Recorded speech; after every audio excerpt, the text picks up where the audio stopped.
I want to appreciate some of my fans today. And of course, I'm on Namabogo Amake Mode, Bushi Irabo. I'm on Namabogo here. Thank you very much. Franco Welabi. I will thank you also. I will keep thanking you. You want to go? Wisdom Chibuzo Engineering Tools Enterprises. No, Oblonia. No, it's not him.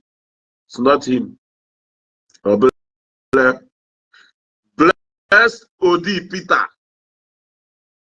Bless Odi Peter. Thank you very much. Amanda Shi, I've thanked you before. I'm thanking you again. Kenny Obiola, I've thanked you before. I'm thanking you before. I'm thanking you again now. Look, you did. Something came up. There was him. Something came up. And then was him. I hope that next Sunday in Lagos, I will come. No, Lagos, I will come. Okosisi, I've greeted you before. Only one particular person in Cholo here.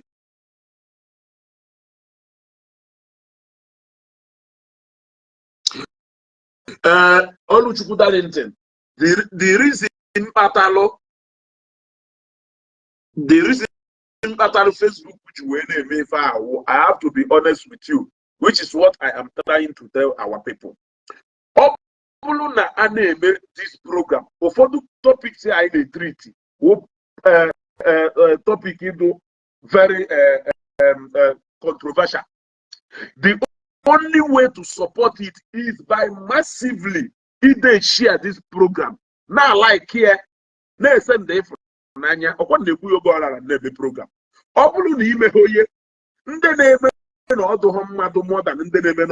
Of course, her name makes a lot of people I had up here. That is exactly what they are doing. You want to go? And I shadow ban a lot of people. And the hardest say, Hana shadow ban and down engage more na your post. That is the secret. That is the secret. It's a challenge. It's a challenge because a lot of people who want a notification na a program. Father say or for the image say program self, where they say watch where and they man on a kind of mama they to active. That change her name. She name my sister. How did I forget about you? How did I forget about you? How did I forget about my sister? Take a message from one name. Nandi, thank you. When then I support I no with us, everything I name. When you look at their support, you keep pushing. But when we look at the numbers, I just say ride on, and we are seeing what is happening. It is not encouraging. Clement, what an made mistake. Michael Cardor is self no one made mistake. Clement, thank you very much. Thank you very much. I'm appreciating my fans because now this particular outreach in Naga, I am going there for my birthday and also to celebrate this page, wonderful page, which we have used to pass wonderful messages to people all this while. This page, May, June, July, August, in 3 months' time, can this page hit 1 year exactly into Webido broadcast one at this page. So I want to do it at the same time. So I want to appreciate people. I want to appreciate the now support all the way, even though na area has Webido follow they are still there supporting us.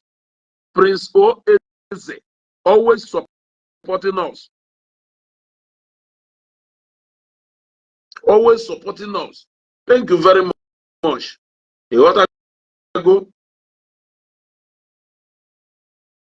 Always supporting us. always supporting us. Yes. How come Namafu Bozi comment this, my brother? Oh, no, never. Anya delun comment kam fafe. You know, Dubai. Delun comment kam fafe.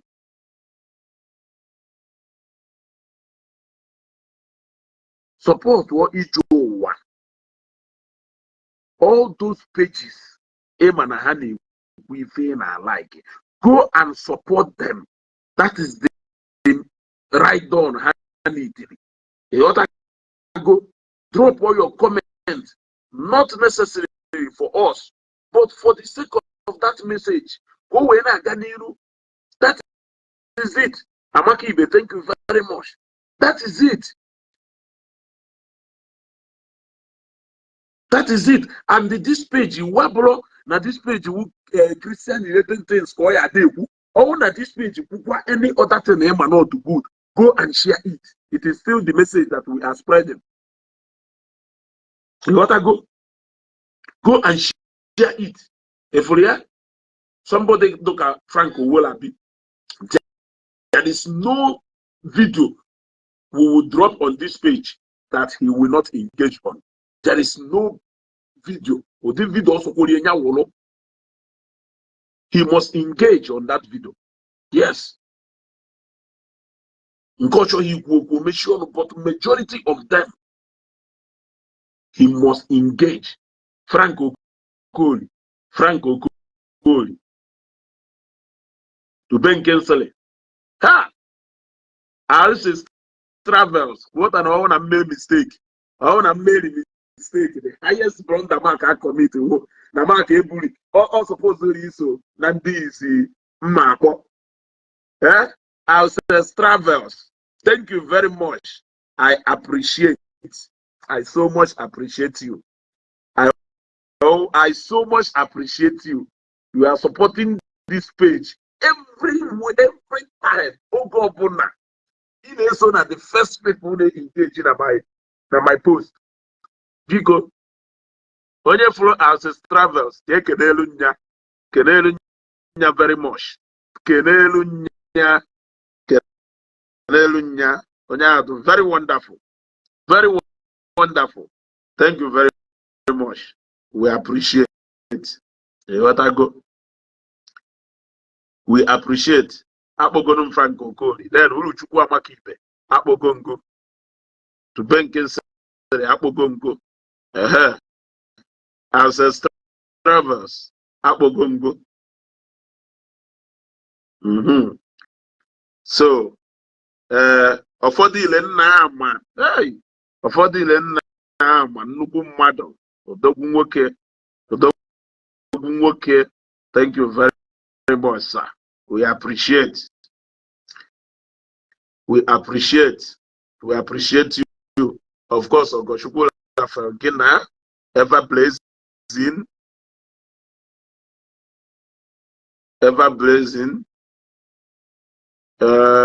Thank you very much. Mexico TV. Hey, Mexico TV.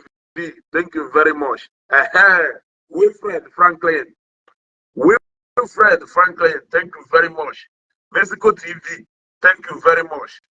If Osita, thank you very much. Thank you very much. Chinonso Umokafo, Darwin. Chinonso Umokafo, Darwin.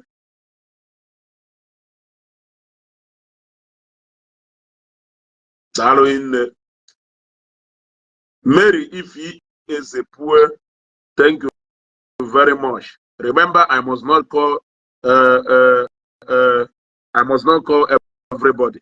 Yeah, but on a short video, I can do this appreciation more so that people, so many people cannot watch this, may not watch, or for the way you can jump wire. But I'm greeting these people. Some of them won't decide on, but Engineer Ojikins, thank you very much. Some of them will say, Doris Abalose, hey, what an honor, made mistake. Solo King, huh? Prince Stan Obi, Prince Stan Obi, Basila Niagu Gota, again. I'm greeting everybody. This is appreciation. This is appreciation. So I post a video Basalo Zion. A Batabeshi aye. To a cause suppose reasonable. Like into an injury to one is an injury to all. Okay, today. Okonya mama renji Bugariana now from Zion. Baketa low shoes. Okonde low shoes in go face now. If ever had a low shoes in Keta, go face it. On if I had a the thing is all about Christianity. It is not all about a particular church. It is not all about a particular church, any church in particular. Yes. So, Oblok Mananje Kita na video na ebe. Mommy Keke, thank you very much. Because before me chef, thank you very much. I'm Obi Edwin Udezuka Mobik. Thank you very much. Then, Pearl, I thank you very much. I understand the if you do because no one something mel. Thank you very much. But then, always some of the followers, which I no longer see. I don't know if they are still around. One man now watching my program from American Ada Bata program. I always there. What is his name? After Wafa page. Can I for that man? Can I for that man? On your man, Agari, thank you very much. Can I for that man? On a down on a shop here. On a down on a shop here in America. We better the program. I'm also maybe that man on that's my fear. That's my fear in the program. I don't know if everything is okay with him or what. But that's my fear. Then always so many other people yeah, oh so thank you very much. Your name ring a bell. People do something about Zion. They will come and engage. Yes. Happy Igbo. Thank you very much, brother. My brother from Munewi. Thank you very much. Emeka Godwin. Dalo. Thank you. Thank you, sir. So, ọbụla epostu ife ọ na-agbasalụ chọọchị gụ bịa kọmentị ya share ọha jikọba Ifeọma. Thank you very much, sir. Thank you very much, sir. Thank you very much, ma. Ewen iwe don na-ekwusa. So, ọbụla epostu ife ọ na-agbasalụ chọọchị gị bịa share kwa other videos anyị na-eme. Share kwa other videos anyị na-eme. Ọha efose ebe ekwuru maka Zion or akụ Zion bịa na join kwa other things anyị na-eme ha ncha niile. Yeah, organization say he is in Houston, Texas. Kerife melu adasima afia na my program. I don't know what happened. When I join no ayo ofuma so lie what I go to very well if I name it. Then only one of my fans and they so now the foundation of this page.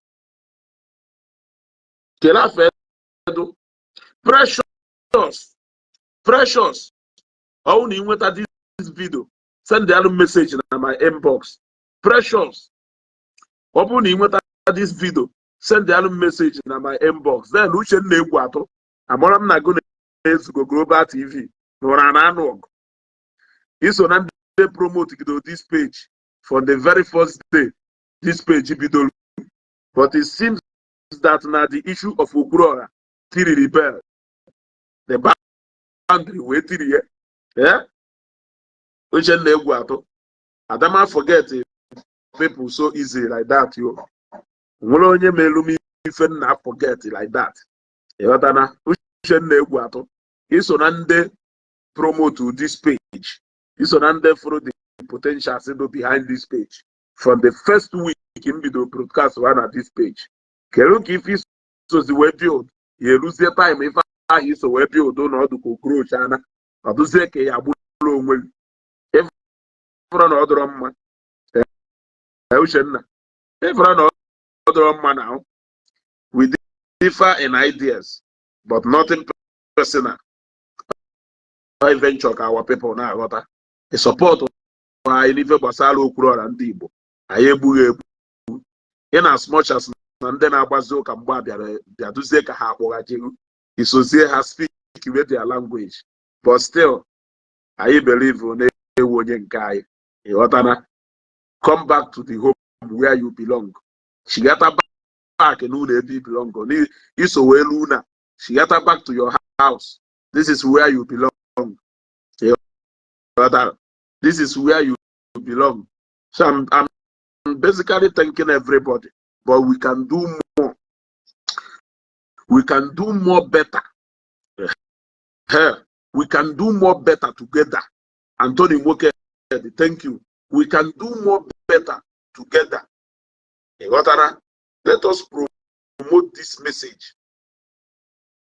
If truly in this message, I know. Evangelist Ebeleze. Hey. Evangelist Ebeleze. Evangelist Ebeleze.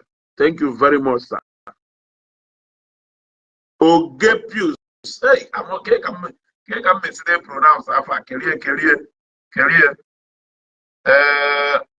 Ibe Valentine, thank you very much. You are always here with us. Ibe Valentine, thank you very much. Ogepius Mbelepe. I can't pronounce the Alpha. But yeah, she's always here. She's always here with us. I am Afaka Yoga owner.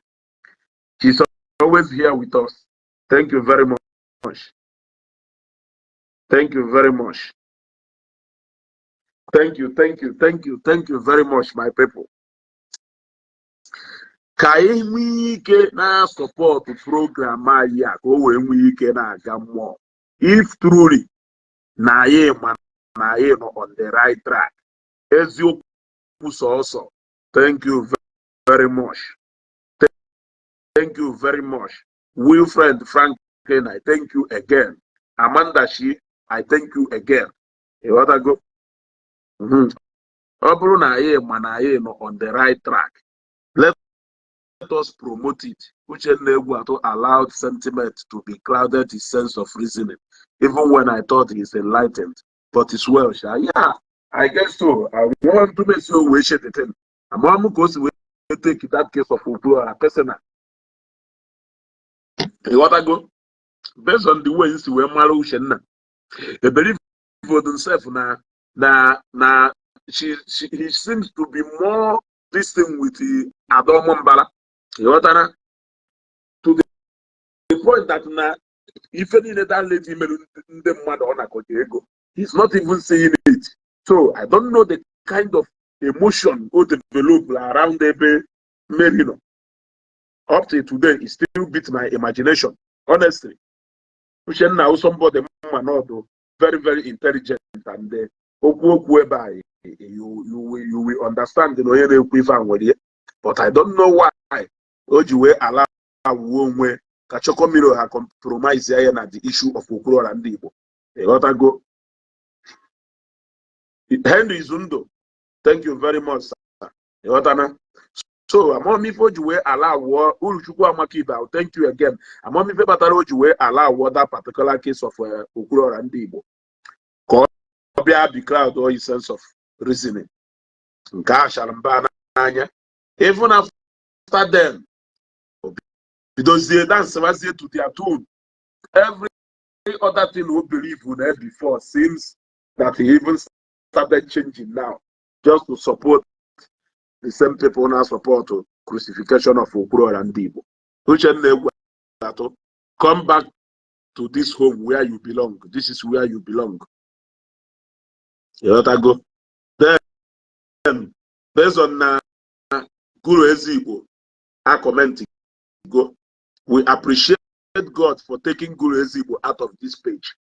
Yes, we thank God for losing somebody like Guru Ezigbo out of this page.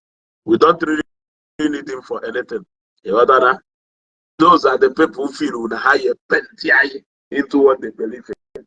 Little do they know that iron cannot be bent. There is no way you can bend iron. You want to go? Yes.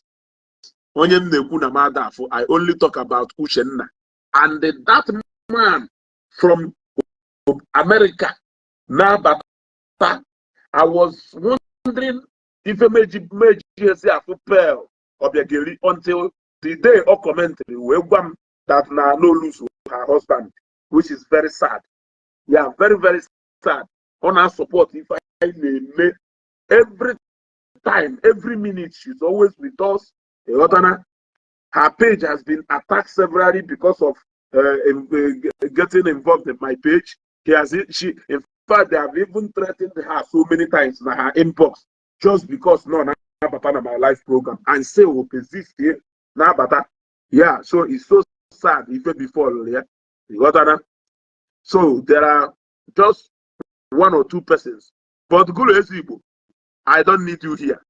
Take your integrity to where it is needed. I cannot deal with a corny human being. In fact, the only reason pattern you will take it is easy with you is even because of that I still appreciate those people. Munaha grow all together.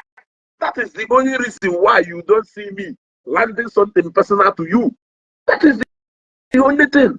The only reason in Japan, no matter how the last time I blocked you, I later unblocked you. You are the only person on block on my page. Unblock. You are the only person. You should take it and see it as a privilege. You are the only person on block on my page. Unblock. The reason is because I still appreciate the fact that now in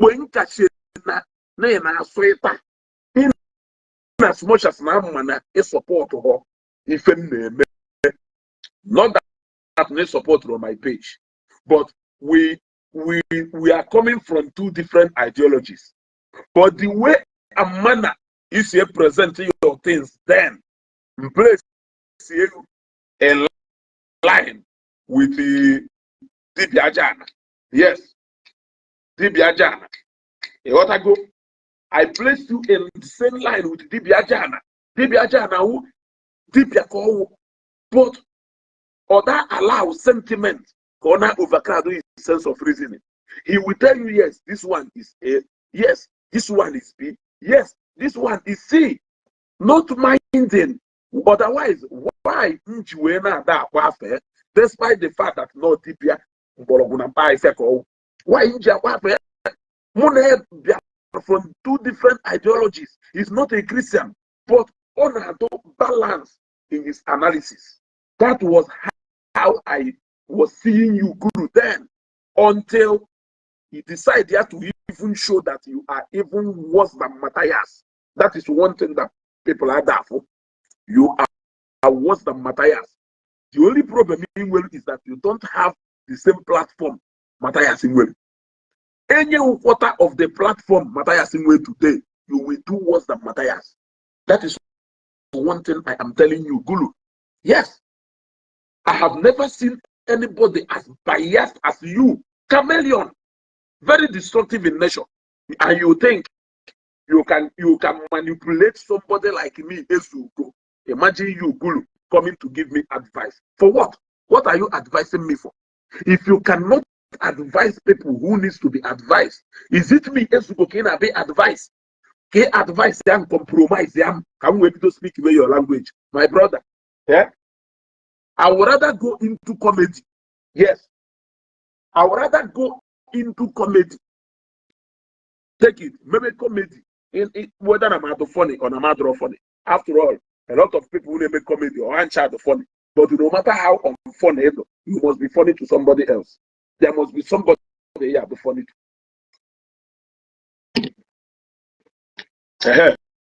So when you talk about principle and straightforward, you are the most biased human being I have seen. Guru, even worse than a chameleon. Then as a chameleon, they don't know you are engageable with you. Even more than a chameleon.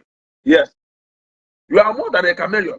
Is it not so unfortunate to you that Nan can engage with waja till today? In as much as na waja so nan pebu ifo mena na ni si kerife tatarin jikane engage with waja. It is because now waja will stick to issues. He will stick to issues. Yes, in as much as na no disagree with you, but I got going through his heart. And a open madu. Yes. For example, a lot of people on Facebook mfugolu na how to Peter, how with bitterness in their heart. But from open madukulu and from engagement madu with people, and a major malo onya sieme malo ipunobi onya the code if onya unobi if you have platform any platform waja iye malo kuru. I am telling you, and you know what you don't have is platform, but any of that platform iye malo more than these people. So I am not regretting you leaving my page. You leaving my page is a great favor because I won't come and see block. A block will go. A block will go. Even when I was trying as much as possible, sometimes I can't help bringing you my screen again. So all those things you helped me to do that without quarrel. So why do you think I will be regretting somebody like you? I'm regretting Uche Neguato because Uche Neguato so that the people who believe in Ezugo, who believe in Ezugo Global TV, who like promote to Ezugo Global TV, who recommended this page to so many people. He played a very important role in building this page. The only thing I know when me garongo ni pe kwasalo obro and Igbo ebe akeke no we kupike of which na never was the kind of baketa ana ma yoko na yo oburu ife niile mpulu ke ya like we nwere opinion we my own opinion ụfọdụ ya like red wine ụfọdụ mụ ma like ya white wine ụfọdụ like ya beer enwere ike like ya soft drink or like ya whiskey or brandy. You want to go? Then ụfọdụ enwere ike like ya 5 things out of 10 things I like. Expecting me always can make me like it. It is very bad. If I cannot convince you and you cannot convince me on that matter,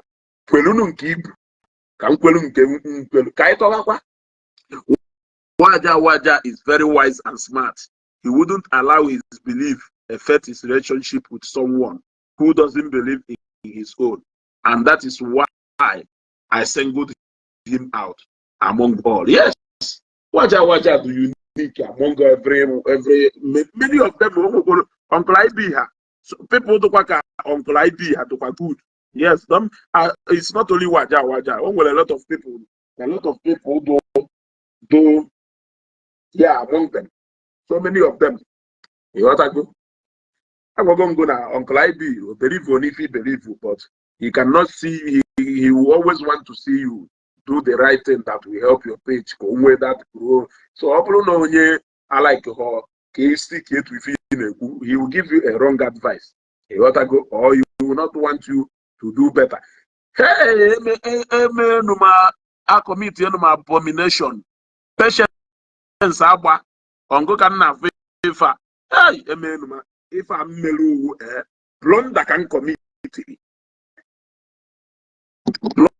Blonda can commit. Yeah, Blonda can commit. Respect to Patience Abba. Ezbo mother. Now I greet you very much, and Ezugo go back to you. Very grateful to you. You want to go? You may go page, if a mail page. In fact, your support carry beyond liking and sharing. You even went beyond, and we can only appreciate you. Thank you very much. We appreciate you. We appreciate you very much. Let's go Global TV and family. We appreciate you. Go. Oh, na emepe WhatsApp group ndị ọzọ na-emete na ya wa admin anyị na onye unu webatara ọbata onye nse ya pụọ ịghọtago so Mr. Patrick Okafor also I thank you very much. Oga Patrick, thank you very much. I appreciate you so much, sir. Thank you very much. So now Guru Ezigbo daalụ ọ bụrụ na somebody like Ejike moment of truth ofufe ndị mmadụ aghọtaghị ọwụna oge mbido this page ọfụ o nwelu few people anyị nọ na-engage together. In fact ofufe so wee mee nji wee do eternally grateful to Patience Agba. Thank you very much. You offered us help even when we did not. But in fact, let me leave it here for the sake of something which I know you will not like. Thank you very much. So during those days, I wanted to engage Waja. Then we go now, we go that visibility and knowing fully well now those people who will go to that followership, a kind of, in fact, how many of them your live program their main page way better page also the reason their main page way better na ha feel na ha wolu their main page way better if I follow their followers way better. So that is why I hired you me. So I actually another platform way better in game of followership. I know them, but I will not call their names. I will not call their names, but I know them and we know them. Now, Waja, I was thinking, he can miss you and send the message. In fact, agent na page you won't daily message or reply. Then I'm like you host my page. Let us discuss and argue out things based on this. Or so what do see it when we make it or say yes, boy on a phone. He spoke to me. And then wow, after Ipo Kongo Dibia who made channel no to that time I'm not a big man call because now from the event of Okongo Dibia and other things I got a remember Jepak in a good contact here call so Muma got not a big man call. But if a beat him a bono, only if as an Amaduji or if a piap to work, they will see we do helpless. If a beat him a bono, Merumunju will do helpless. The level of humility, the enemy, not minding that we differ in ideas, but the level of humility and the maturity, it can never be overemphasized. Only if and a whoop will oh guy, boy and a phone will be very jovial. First time when I phone, he was very jovial. In fact, very open and he welcomed me very well. Even without knowing what I go. Then okay program even before I backed that program. Then we started engaging since that time. He has never for one day. I remember one day I made one program. The way I came out harsh on that program, I called him to apologize. I said, no. I'm happy if I am. You see,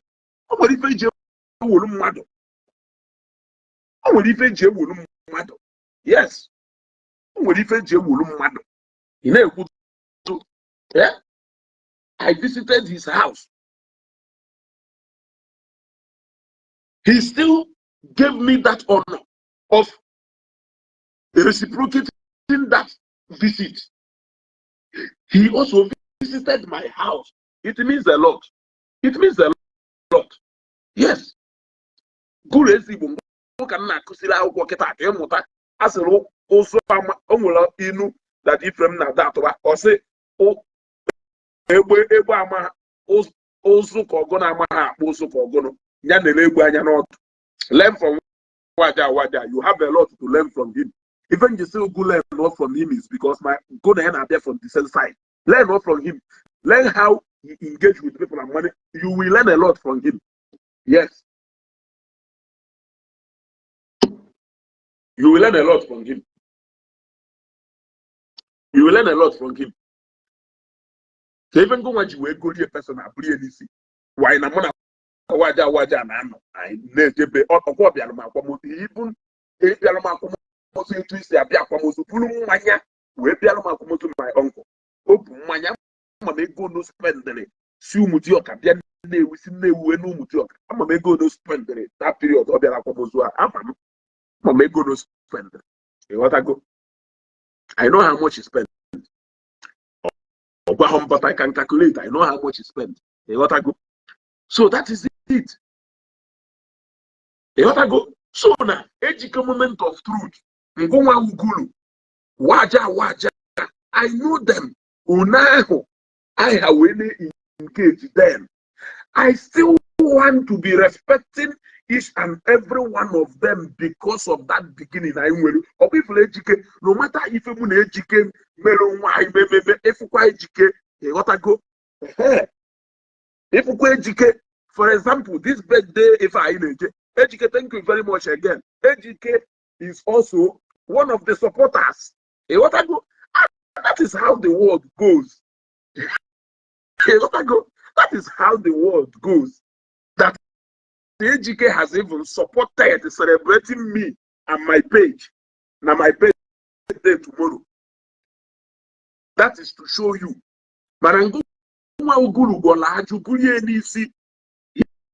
Yes. I'm a lot of people now intimidated and scared due to the way this is. That is the nation which you cannot change. What I go, focus on my message. If you have something different to bring in that argument, feel free to bring it in. But take away the word with something to do with insult. If you bring in insult, you cannot stop me from insulting you. In fact, I may give people a long rope before I insult them. That through my pages, you will know. The only problem when I'm going to say insult, I have that more heavy than Nkonya. What I go, that is it. But I may people who go. I will give you grace. Have block anyhow on my page, but I have seen the reason battle. Then I block which I block. So I have started blocking. Yes, I've gone reason battle. Then I block which I block. I have started blocking people. Also, yes. So Gulu, this is me telling you, change a new lead. I am still telling you, Ezugo Global TV is your home. This is where you belong. Come back to your home. We can differ on anything, but come back to this home. This is where you belong. This is where you belong. It's on debut to this page, and we cannot let you go just like that. In fact, because of this, I have decided that I will pay you a personal visit in Oka. Yes, during this my birthday, I will pay you a personal visit in Oka. I will come and visit you personally. Yes, that is to show you. If you know how difficult it is to build an audience, then you will respect those people, follow something in you, and they help to build you. Yes. You can do whatever thing you are doing with Shakobiro and the others in respect to Okwuluora. But just know that I will not back down. Nebo Okwuluora. No. I cannot back down. I cannot back down. I can be backing down. Look, let me tell you. Also, where Mputechi ne webe anasi no Okwuluora zuru ife mmadụ aneti ife. I can short anything. Even na mufuru Okwuluora ebo na amaghị aka ka ọ male fonu mmadụ. Mma agba edo no ba na jụọ ya okwu inwe agba maka ife ti iwu n'okwu a. Because I know that is not Okwuluora. Yes.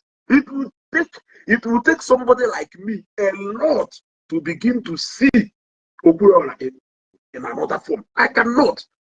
So trying to, okay, look at it. This thing na my birthday. These are the people we are learning from. These are the people we are learning from. Yes. And the moment Okwuluora knew of that idea, he also supported to show you that this kind of thing is if one alike. He supported. Yes. I appreciate the support if I achieve, but it is the same thing. Because that's what I'm saying. He's supported. So, if he is a progressive Igbo man, are you expecting him to be an angel, which you are not? Yes. So, in Ifuna, I lose Okwuluora today. I lose Rumad. So we cannot afford to lose him. We are going to take him and manage him, despite always able him. I am Marka yes, we are canante. But I am the mother because I see no boto boy. Man and go, but I have go. Which then they go to my brother. Yes, I am telling you, this is my direct message to you. Yes. I like to on the fact that they join the Okwuluora and Igbo because I am asking you. Tell me the reason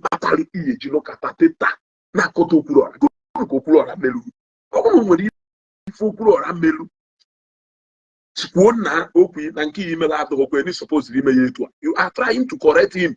Man, join us in the man ha hate it. Ndị mana na ha chọrọ ka drag here to the mud. Ndị mana na ha chọrọ ka bring his name down. I can never join those people. Only a set of people here what happened. I say, hey man, Okwuluora supposed to go to the and when we can say, okay, yes, I can reason with those people. But this set of people who are pushing that narrative, they are the wrong people. These are the people who want Okwuluora down. I can never lend them my support. No, I can never support them. What do you mean? I can do that. Thousands of people in Igbo, you cannot do it. I cannot do it. Yeah? Birthday outreach can support one. Only few people follow one or two things now you can support your idea. But Okwuluora will need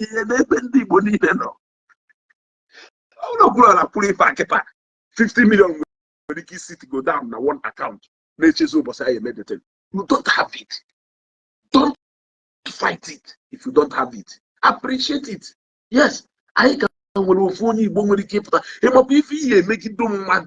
One day, onye onye gbagidoro okwu onye ahụ ewere ego do na pocket enye nwanne ejikwa onye ahụ egwu egwu. Don't ever play with that person. Mmadụ ịma ya ka na-abịa ewepụta ego maka ife ịmago ka ekere ife eji asị your money or your life. Ịmago ife eji asị your money or your life. Oh, because now mana ndị mmadụ na-ewere ego ha ka ị na ndụ ha onye na my kanapa whoop take good tea and you for something. If I can't be any map, if I share the rabbi in a pool, maybe quick also. How do you see? Nakandi book when he came Okwuluora whoop the what take go for as how many times as possible. Okwuluora kwuru okwu ego, ndị Igbo apụta. These ndị mmadụ iwepụta ego. One of the tools if I nwelu, ị na-achọ ka akpụchuo ya ka ọ ya wụ ụmụazị be anyị nwezie problem. Anyị afọ onye pụtara. Ọkwụ nwe ndị bịara irezi ma ụmụchu ego. Ego ole ka ha reziri ya? Ị ma na ọ bụrụ Okwuluora reziri ego ma ụmụchu ahụ, achọ na nwaanyị ahụ eje India o jee n'ezigbo hospital. Ị ma na nwaanyị ahụ eje n'ezigbo hospital jee India. You want us to join hands? Yes. Even Tataro, I will disagree with those people. It's not for the mere fact that they are pushing for justice for the COS. It is because Naim and Ahab are malicious in their approach. Yes. Yes. Why do you think we can disagree with them? No, genuinely that they are open-minded, seeking for Fegunde COS. Maybe one or two places. But we are against them because they are malicious about their approach. Yes. Why we say that they are malicious, that their approach is because you cannot leave the actual culprit. Yes. It can focus no name as suspect. Madam Florence is there. Mary is there. Why are you building the whole mountains on Okwuluora? Why? That is why we say we can never agree with them. So, to come back to this page, this is where you belong. On the issue of Okwuluora and Igbo, we cannot go on reverse. Are you with Igbo? Okwuluora disappointed. I am Igbo collectively. Okwuluora disappoint the guy. But as for now, he's doing well. He's doing well. We need more of him. God raise the more of him than Igbo. Look at Jakota.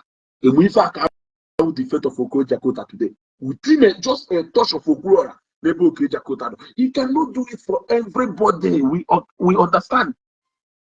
We understand that he cannot do it for everybody.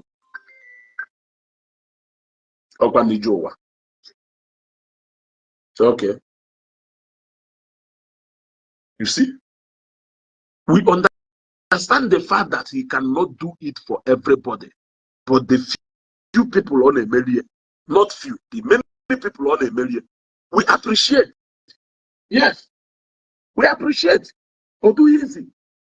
With the trust of majority of Igbos. No,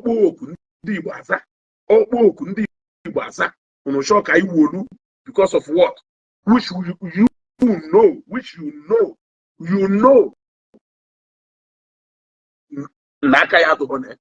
But just because they feel not supposed to be you want to make him now the actual culprit because not supposed to be you have spoken about Okwuluora more than you have spoken about Madam Florence. You have spoken about Okwuluora more than you have spoken about the Zimbabwe man. You are making every bit of Ifaneku to be all about Okwuluora. No, brother, you are being malicious about it. Yes. So, I cannot deny the fact that Namoto angry, seeing you associating yourself with such kind of people who want to bring your fellow Igbo brother down. I cannot deny that fact. But I am still telling you, brother, come back to Ezugo Global TV. This is where you belong. Yes. You were part of the people who built this page.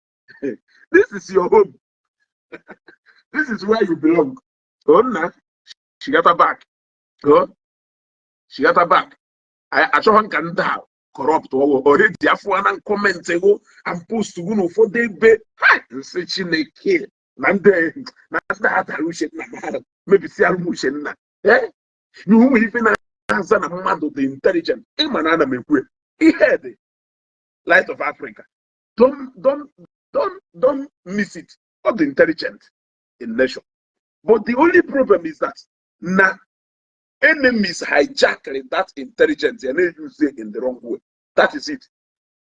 By nature, not intelligent. Even cramming, now they put a cram if only the intelligent they are cramming if. But the problem is that now enemy hijacked that potential, they use it in the wrong way. So that is exactly what they are doing to Ushen Negwato. Ushen Negwato, a very intelligent young man. What I go, even all that program, yes, suggestion, yeah, it don't happen. But they hijacked him. Yeah? They hijacked him. And they want to turn him to even my waterfall. I will not allow that. I will personally pay a visit to you. Noka, Richard. Yes, we go personally pay a visit to you. Hey, what I see eba he na aba potaba. Lando adoro that place. Potaba. Hello. You go. Yes.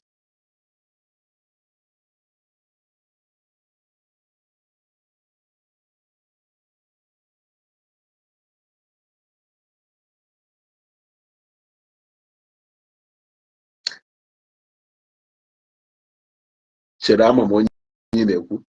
Ama monyi na-ekwu chelo ka end their program mgbochi ga anọ na live program now.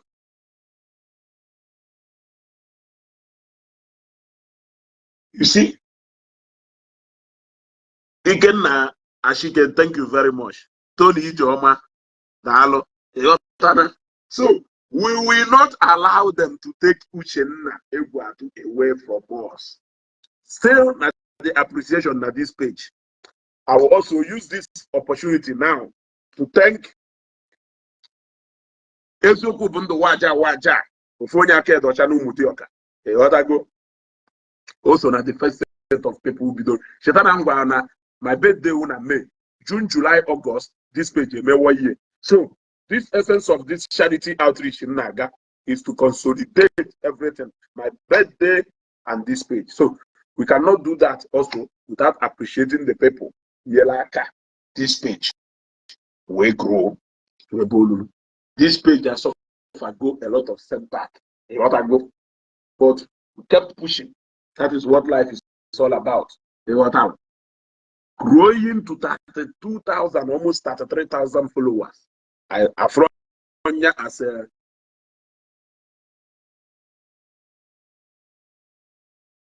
take on for granted. You see, a take on for granted. So I will appreciate Ezoku Bondo Waja Ofonya Kedo Chanu Mudiok. In as much as that our ideology are blood the same, but we play a part na the growth of this page. Yes, because importance of Madiji platform here. But your own program. Yeah. When you're now a content creator, yeah, what if in as much as Nagona yeah, they believe on at the same time, but still, all she followers here, but I can't even get it. They are made repeatedly. Me going into his program, Adama Affair as any effect. But in my own, I see it as a lot. You want to go? So I will thank him very much. I will also thank this empire. You want to know? I will thank this empire because now these are the people who are not going at the space even before I came in. Okarisia wanye ogechu keke njaka agbara ka ibe agbara wanye nnukwu wanye odogwu wanye. I thank you very much. Thank you very much.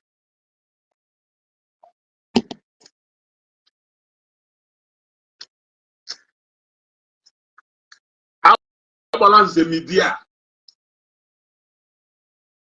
I balance the family many months ago, but I still thank you. I appreciate you because I'll do easy. On your own page, a group for whatsoever reason. We will look platform here, we pattern at your own page.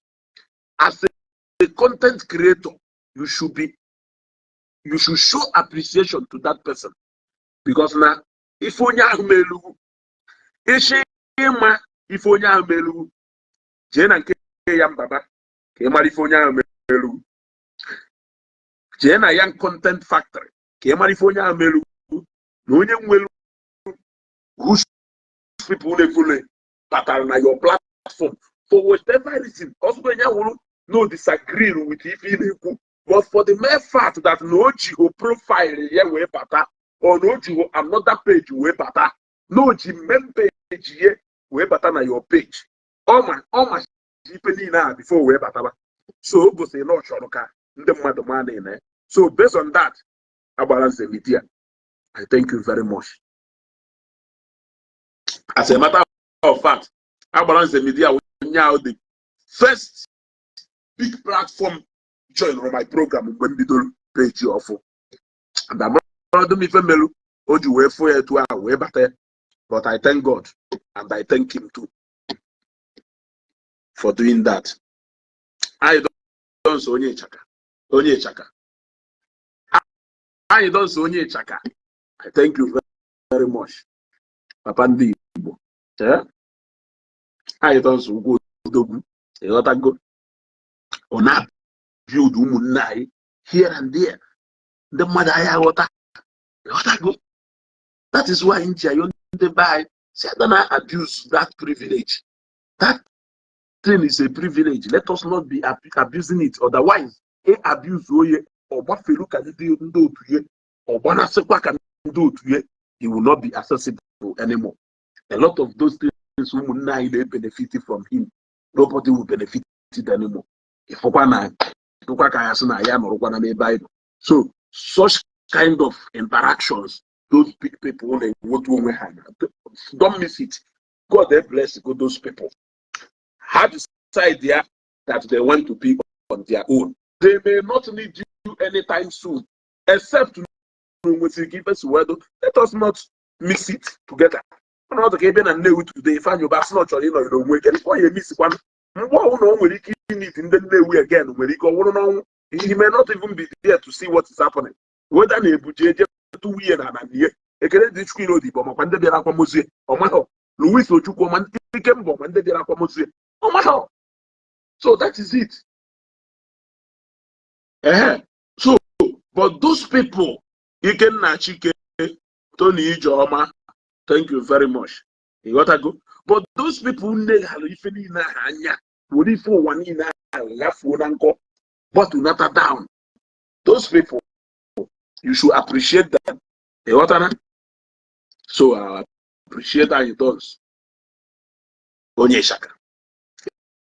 Shaka Nation. I am proud a Shaka Nation. I'm all Makangoma. Yeah. Thank you very much.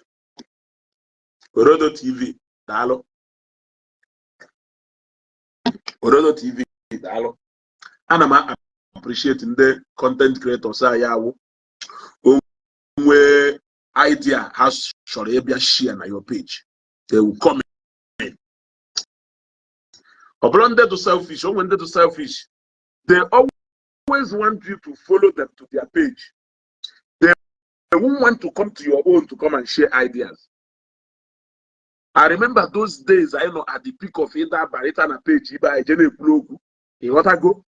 Some people have to go there, but they could do so interesting that they want to come in. They use another account to Webata. If she use another account to Webata, call that promotion. The people's governor. Hey, what an committee blunder. The people's governor. Governance you.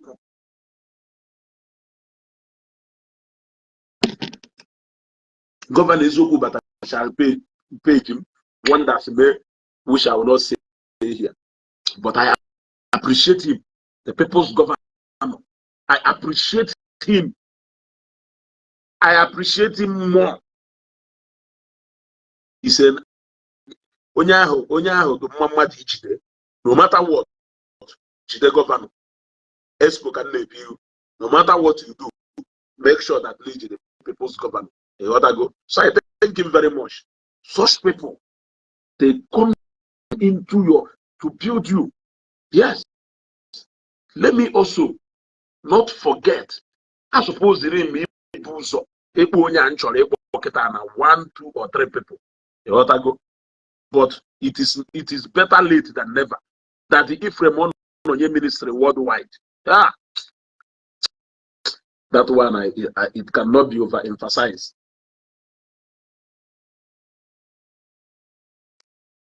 I cannot overemphasize. Yeah. So thank you very much that the Ephraim Ononye ministry worldwide. You many of us. Yes. Now many of us no need what today boldly who encouragement by him. Have so many pastors so na so feel na if I na-ekwu na gbasara ọdụ ha. Ọ ya agbasago nchọ I would enyemaka team up may your gbasara by force. It's smoke out from ebe ahụ izoro epụta by force bịa kwuo okwu. Yes. Yes. It is not out of place that na somebody do care. A lot of people up at akwụkwọ. So many people na akpali ya. Ma ndị elu ha ebe ọ zọrọ ọkpa. Yes. That is the truth. Ma ndị elu ha ebe ọ zọrọ ọkpa. Ma ndị ya ha fear physically ha ekwuni okwu. Ha ncha niile na-abịa na Facebook bịa na insult ya. Godwin Steve, thank you. Ebuka Moto daalụ. Ịghọtana ha ncha niile bịa na Facebook ha bịa na akpali ya. Ọ na-swallow all that insult for the sake of ife a na-ekwu. Ndị ọzọ niile gbakpuo Jezo. Ịghọtana agbakpuo Jezo. Akozion, thank you. Thank you so much, Akozion. Thank you so much, Akozion. I appreciate you. Thank you very much. These are now content creators and the fortune they make us to can make it now. I hope that Namaha commit any blunder or any mistake anywhere. I hope Mother committee blunder anywhere.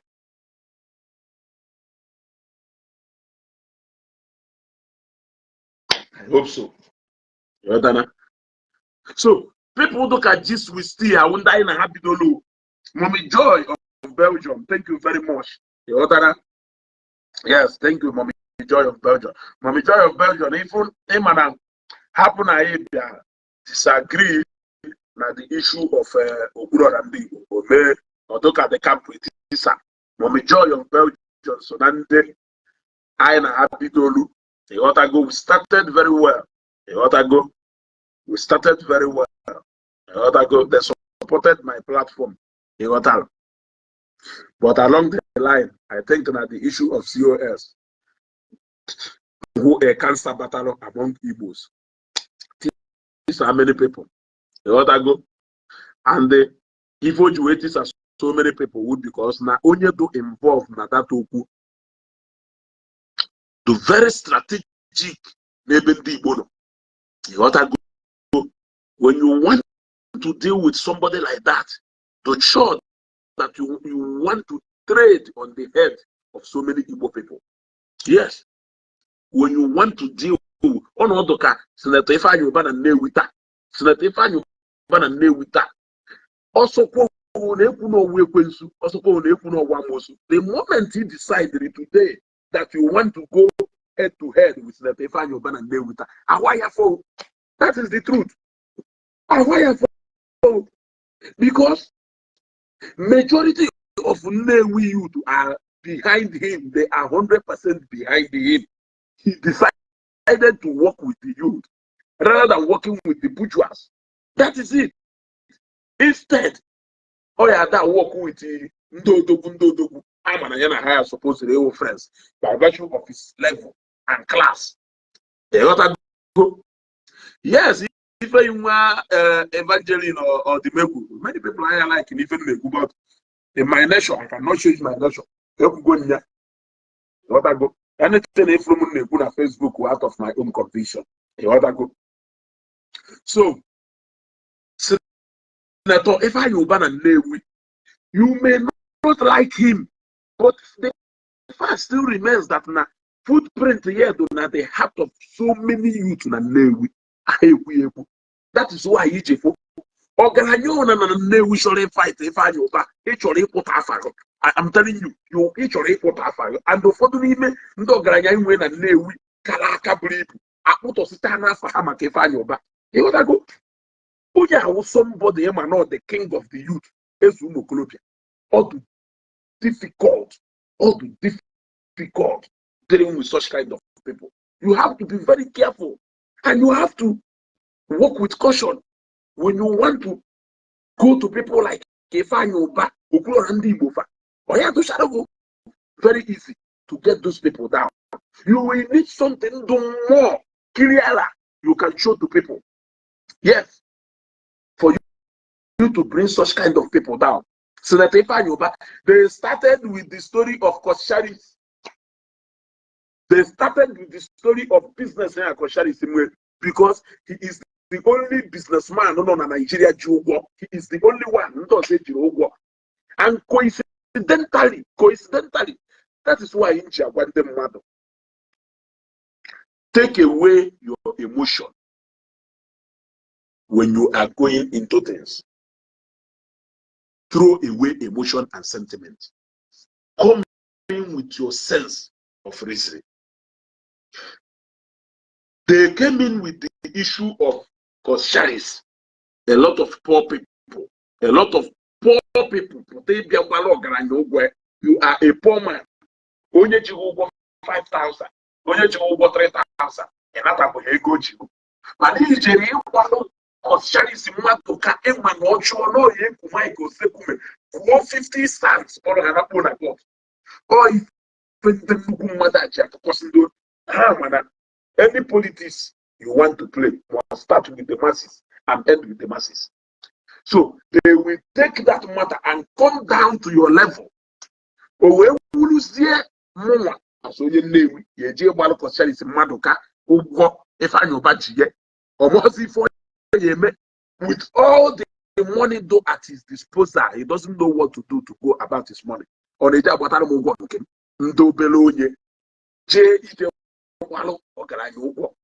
they started putting Ifanyoba's personality into question. They labeled him a debtor. Yes, I know an Igbo politician do 100% instrumental to that thing that happened. Yes, he was an ex-governor, but no need to call his name for this is best known to me. He was an ex-governor, but he was 100% instrumental to ordeals of Ifanyoba in Anambra State. Ofunye batalego decide ya no ya na ukando so ko pupute go ye kan dem madu lisa sewa ka apusa sewa. I tell you, all na Ifanyoba batalego na uko kra ya ndo so na Nnewi. Today muna hono Ifanyoba will be the richest man na Nnewi. Isho bagawe. Isho bagaye inwe right e bagaye. All na fast na Ifanyoba decide there. Ko na uwo mbo ahụ liwe go ye with the family ye with uche nwunye na ụmụ ye na family ye ka ọ na-akpụ from public service or public ifa onwere ọgaranya nọ na Nnewi today ya ka Ifanyoba nwere ego o nwere opportunity Otedola ha furu we will Otedola today. He was rolling with the likes of Otedola ha Adenuga ha. Yes, mgbe emere kerosene direct enyerie he distribute kerosene or in charge of kerosene na the whole Nigeria. Emakwife defa emakwife une list the company as company onye Igbo ka we subsidy emakwife defa tank family chetiye with the best in Africa. Yes, OP3 NMPC imagination. NMPC in a usual facility Ifanyoba. That is how level and how creative and innovative that young man. And I want Anambra State and Southeast to opportune to have him as our own. Or declare her intention is of governor. A blue propaganda from nowhere. This same former governor, so that they build a facility Ifanyoba na Lagos here back. They supervise the Chaya Ebenyelu Anambra State government check of 20 million that day. Supervise the Chaya Wona no more do no Anambra State to Lagos here. All of a sudden, they decided to dent his image ife ndị Igbo na-eme onwe ha. I stood then enwere platform, but I challenged every Igbo man. I challenged every Igbo man raising the issue of Ifeanyi Ubah and Koscielny Ebeno. I challenged them. I stood one-on-one. Them, the platform. Yes, that is why you got this video stayed on Ifeanyi Ubah. I posted on my page yesterday. I posted on my own profile page. How many years ago? If you go to the video, you have to look at the videos. These are the people ndị Igbo needed. But I put that against those people who the best interest of the masses. And look at people that Ifeanyi Ubah jele product to federal government. Ndị Igbo for the people no one federal government go ya ka federal government when room ogwabi. No will facility federal government Ifeanyi Ubah lelu. Ngoma ya ka federal government we generate that money. Or wonu Ifeanyi Ubah ji bank niile no na Nigeria ogwo ngo ka ndị bank mara ka ha esi were recover ego. They will put in a propaganda. They will turn you against your helper. The same thing they did to Gaddafi na Libya. And Igbo achọbụ ịmara Africa achọbụ ịmara ife.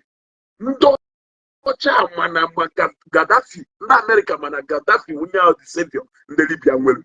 What did they do? They turned the people of Libya against Gaddafi. At the end of the day, Habu Gaddafi. Today, mmadụ bi na Libya. Ọkwa ebi na Libya today. That is what they keep doing. Have for somebody have an onya distinguished way. They will want to bring him down. Yes. If I knew no matter even the matter no about politics, Megan and Akita about APC. My only money if I knew about before venture into politics. Here, man, only if I about generation in politics. Yes. Generally, this man no more than 17 years ago. No man can be within Talon. He allowed him today. He allowed to standard. Or maybe. General phase 1, phase 2, Ebobi. General if you follow normal phase 1 or phase 2 na Lagos Eba. If you follow, even before he became Oba into politics, guy mama police station name every morning. I buy 20-something Okada people, 20-something bus drivers, fuel free. Kerosene direct, and a book kerosene now, but anime communities. Of a governor of Anambra State, Konazo, or naked kerosene na Lagos, naked kerosene Nugwasa, naked kerosene na Nande Yoruba, or Nazo governor, you go Nigeria, or Nazo president in Nigeria. The mother actually former. The mother actually former. A maybe capital oil and gas. Pico in the bay, all my staff, Sienda and Halulu, Mandani, Moto. They started blackmailing him. Federal government is strangulating business man. As an Ifeanyi Ubah you work as a yoga. So company that lolo ya da ugwonwa. Abi, is that what you are trying to tell me? Company that lolo ya da ugwonwa. Anything ndị Igbo nwelu ndị Igbo ji weta ebube. Achọ ka na emebi ihe. Mmadụ wepụta personal money onwelu wee bịa chọko invest ya na football. Till today, how many state governors do able to invest in football? State government state government will invest in a football, not an individual. Nife okuro ndị Igbo na-emere ndị Enyimba today. Enyimba nwugoro anwụọ. Okuro na revive. She personality will revive. Yes, minus Rogenic tourist village over. Ebe nwere stadium nwere Kosovo. Anambra state government and we move ịrụdo a standard stadium na Anambra. An individual they get raw stadium, invest they go in football, the buy pota, football, all you need to do is to bring their heads, jam their heads together. That is all. I will run a specific program because I've got money na vida and post yesterday. Some if also Ifeanyi Ubah campaign from now to next day. No, you win governor of Anambra State. Can you consign with the governor of Anambra State? Actually, I'm going to consign with the governor of Anambra State. Can you consign? Yes. So many people in Nigeria at that stadium, most people in Nigeria at that stadium, they do everyone put a card. So are you encouraging our Igbo brothers to go in? It's an own if I know the rest of the businessmen is when if I know back will potentially with the richest man in Anambra State today, not Anambra name, let me use the name today, because not title of man, but the man will lock that bite of man, or even as an lock from man. How many Jim Wobodo today can even manage Jim Wobodo to end up got into oblivion today? Is it not because of no federal government? If I know back with federal government, my child is Okwa that been away from them. Now, a word propaganda. It's like actually and Igbo. A word propaganda pota use people here and there. How can Kosharis Madoka, who is a board of director on Access Bank? How can you tell me Namado Bia Ebiatiaka? We go to Access Bank. We make business petrol. I am trying to simplify something to you now. You have propaganda. And before them, they can use it to destroy the name of a good man. And the more they use it for against him, they practically turned people. Imagine Abian and Newi. We are proud to have Kosharis as our own. But the fact is that Lebarian and Newi, Kosharis has not really impacted on Newi more than so many other there's I went and Newi. In fact, course not the Korean and Galumwe on a Balumwe. Now, way here to different on a Galumwe. That is the truth. But he was the one used against somebody no matter of Newi. If I suppose if I Patrick Newi Oba. Because never on a Newi to police a Jama winner. Mane use somebody doka, Kosha is a Madoka against a Fanyoba. Eba I can know women and be for the whoa. Ike Imokode. Ike Imokode. Who a member, if not, no, of one young Access Bank. On young Access Bank now. Oh, yeah, this guy in Woloposia. Oh, yeah, this guy in Woloposia. Can I have this guy in Access Bank in Woloposia? Somebody should tell him this guy on a helicopter cruise. Can I have oh, yeah, I Imokode. Oh, Hannah Access Bank. Somebody should tell him call Ike to or Ike now. He got to go. And where they will go from Access Bank, where Bunata Manu, I have a subsidy there. Ngoma Manapia will go na bank and go where business, yeah. Where Solu, where blacklist that same company as in them to involve na oil subsidies cap. Thereby, seize the ego, I suppose the ego and a subsidy. If I you can't eat your cake and still have it. You are sitting down on the very particular money you are looking for, if not for politics or the level. Eman is Eman clear this company. There is a gap. You decided to sit on that money, sit on your own money for the sake of politics. How Burunde can 8 weeks to whatever so many things. So he tried to go alone, he used to place.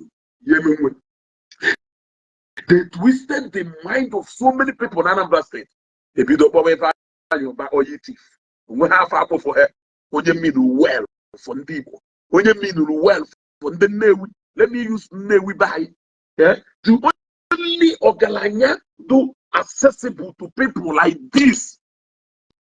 The only Ogalanya do accessible to people like this. Ijebe fanyu go na fiana so onepo. Ono kata ziedundo zonile on a messing on Yakacha. Can mistake you. If somebody do Kobe Jackson, Chue survive easily in Okeja, is because Nokeja which was just like in Lewi. Even if Kobe Jackson na alone Okeja, Wona na Obi Jackson onye Nnewi ụfọdụ ndị ọgaranya nọ na Nnewi a ka etimụ na ọkụ mee ya alụ wee ebesịrị igosi anyị na ịkpatara ego nye ọka ọwụrụ nọ ngọ ka wee nwee ego. Yes, that is the syndrome. Asịrị na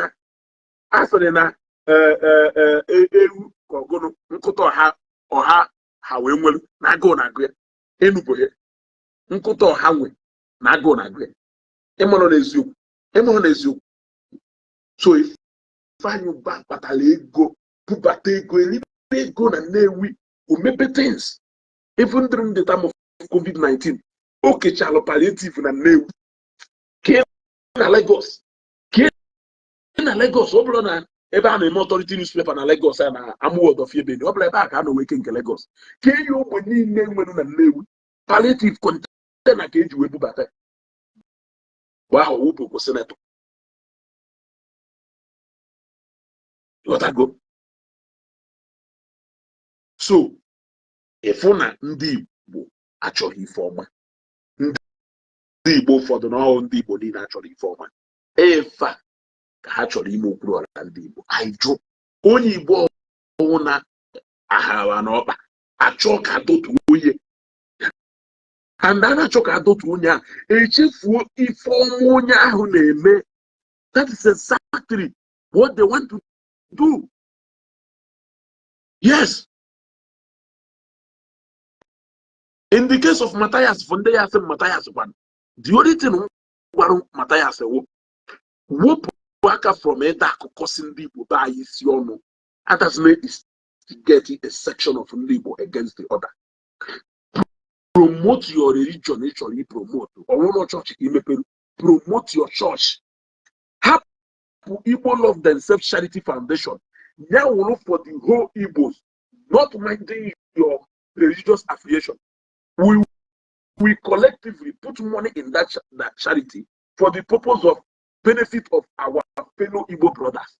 That is all. Ngban Matthias. It's sectionalized in that Igbo Love Themselves Charity Foundation. Leave it open. Let it be for the whole Igbos. Then continue maybe in your own religion. Yes. Others in that divide the Igbos among each other. That is what Okurora is not doing. That is what Senator Ifeanyi Ubah is not doing. That is what all these people in Nabo, they are more like trying to promote Igbo and Igbo. They are more like trying to unite an Igbo. Every single, for example, Okurora na IMT Enugu, or has no some Enugu, or no some Anambra, or no some Doka, or no some Domenana. By doing so, you are not sectionalizing if in but the moment in a shock, you make all the Kayasino Sunday day to ye benefit. Oh no, if I'm not cheating, no hospital eventually them to hospital. I have one nonya woyoka.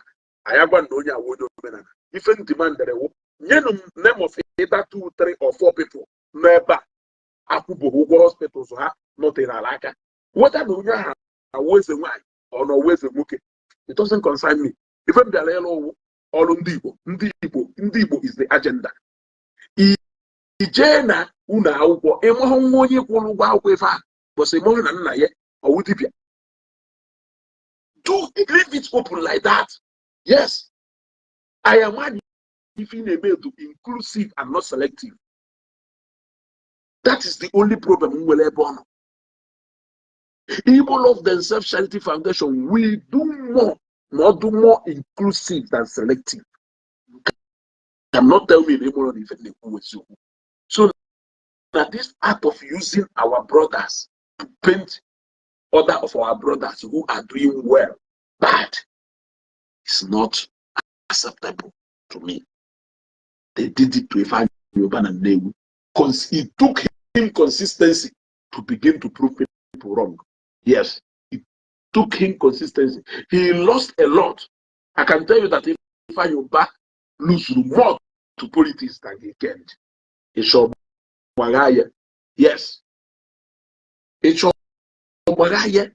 Go and browse about JT Ifeanyi Ubah and Lagos. It was #1 in Africa. Go and browse it. More than 50 drugs for Yano. They load at the same time.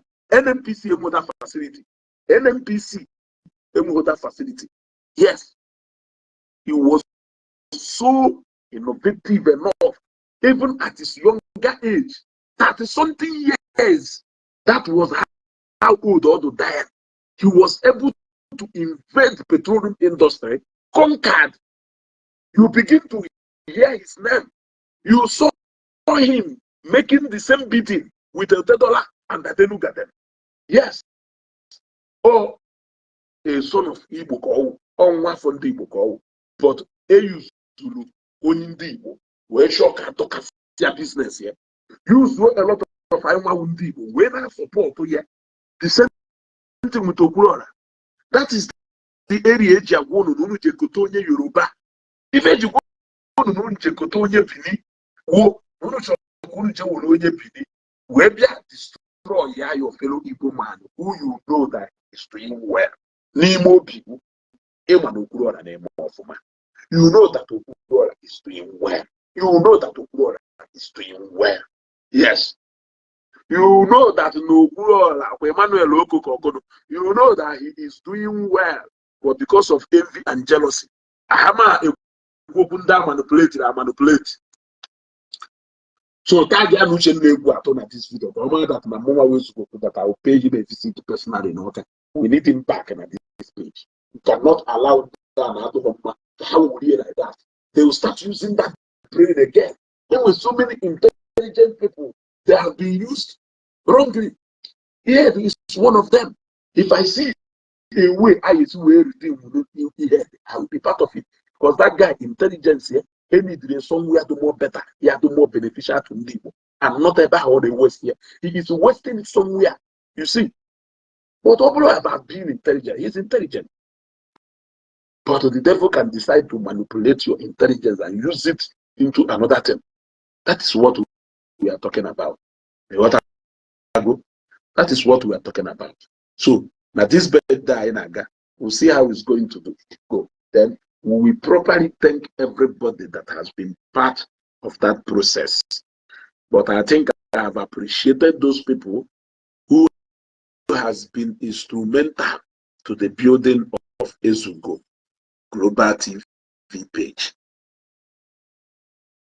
We appreciate you so much. And when people know with us, from the very first day I did the program that this page will go today, they have been with us, they have been sharing our post, no matter if I post, they keep sharing our post. Mazio for the and the Oga Peter, thank you very much. There is another person in nature. There is another person in nature. I think I have to be more articulate next time because there are people who I cannot really stop thinking at this page. There are people who I can never stop thinking as far as this page is concerned. Precious Lady Gold. You can on a page here. All on a page here. Precious. Send the message. Olushi somebody. Obrone can on this page. Send the message in my inbox. And will people know at this page? In fact, they believe the nurse. They how so that they encourage like I wherever I do today. You gotta go. So that the first people go lie in a more for me. You gotta go. I will govern you wherever I know today. So those people, I don't really want to go into this celebration without them. You gotta know? I don't want to go into this celebration without them. But people do can go easy. Away. Whatever the people like you, man. Oh no, wouldn't actually bring guy down. You gotta go. Oh no, wouldn't cholo kai da. Oh no, cholo kai da.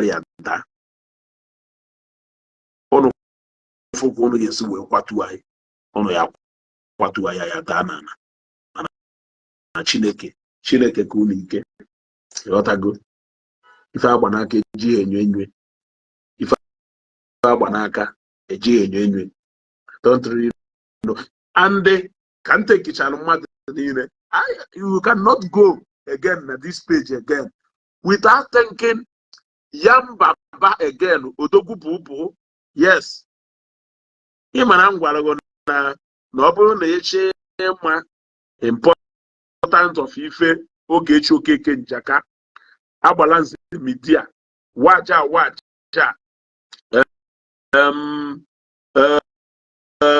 waja anyị dons name them. Ọ bụrụ na eche ma that Ifrem Ononye, ọ bụrụ na eche ma Ijuwa, because let me even thank Ijuwa again, because Ijuwa has been at this game even before I came in. What I go Ijuwa, I thank Ijuwa also. I hope I'm not forgetting others.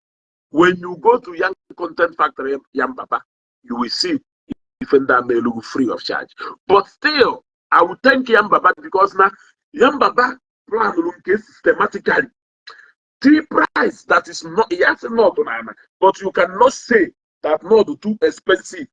Because now those days, a very nice video in Wiki, you want people to hear this video. You want people to hear this video. You want the reach of this video to go far. I contacted so many content creators. I'm a me for the name for the name 50,000. For that 200,000, and that is to share. I cannot call their names. Just to share one of your video.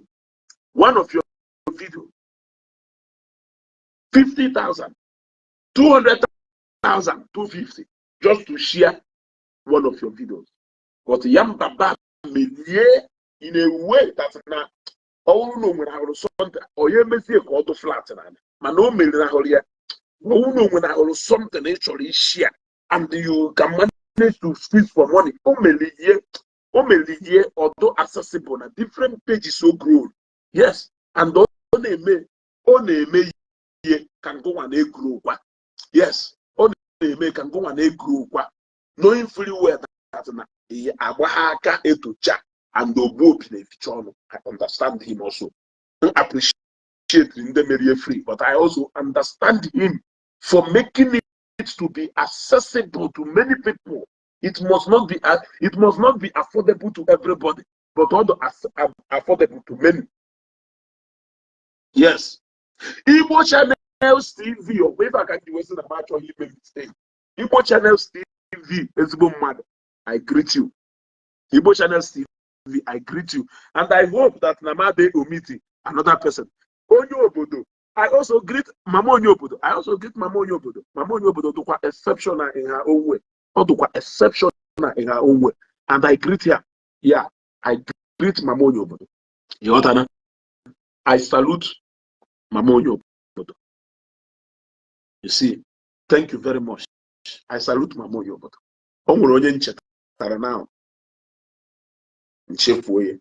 Why is nchetacho onye achefuoye? Why? Why nchetacho onye achefuoye? Yeah, so we have to appreciate those people because Amelie, although accessible to you and me, ndemako ma what I go ndemama yase onye wana na ego network yase onye wana na ego. Yeah, Governor Eziokwu akpogoro nya. How can I talk without mentioning the people's government? Igbo Channels TV, thank you very much, brother. Mmechakwa ka mgba afa ga mozimi ife na-eme. Thank you very much. Ezigbo mmadụ ka ewu. And with time now, maybe on the day ma appreciate is in the mother for the birthday outreach and the I will also have time to thank so many other people. So for now, yeah, I think I will draw the cutting here. Hi, Uncle IB, thank you very much. I'm sick no I'm not Uncle IB, but I cannot stop calling Uncle IB because every single thing today, how to edit, how to do everything, and some of all these content creators now I shot him after Michelle video Melo about content creators helping themselves. You have to count one before you count two. I'm not calling names, but you have to count one before you count two. Remove 10,000 from your money. Jane and K Uncle IB. What 10,000 naira join our class here?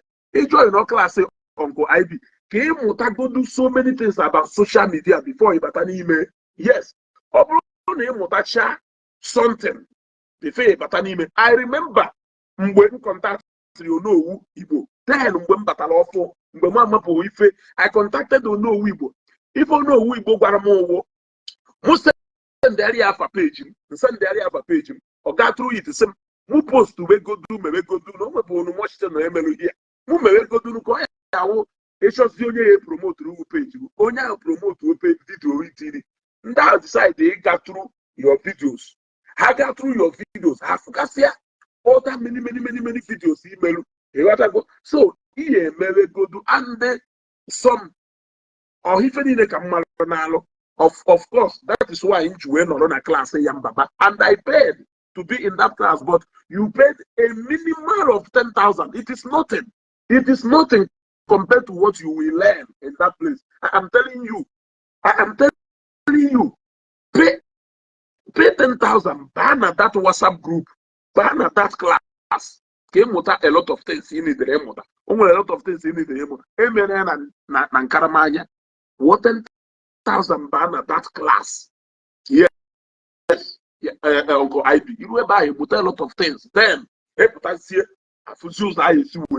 we can put you through. Otherwise, Uncle IB is doing fantastically well for a lot of content creators. A lot of content creators that my page you for them will be a problem today and so many things. It's because of Uncle IB. You want to go?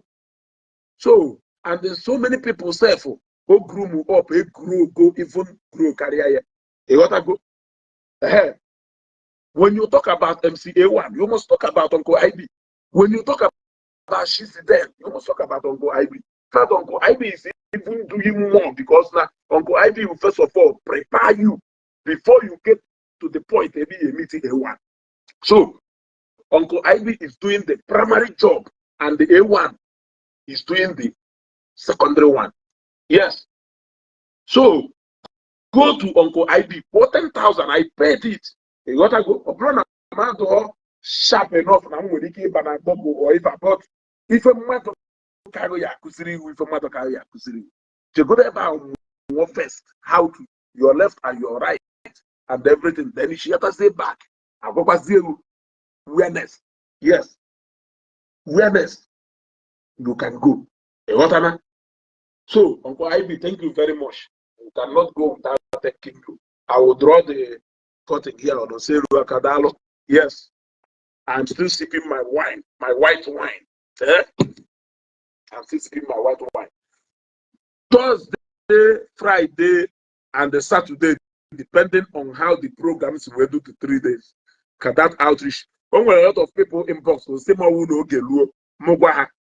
And I may make it public now. What I go from Thursday, Friday, Saturday, we are going to do the best we can do within these 3 days. So, all is on a part of this process. You are welcome on board.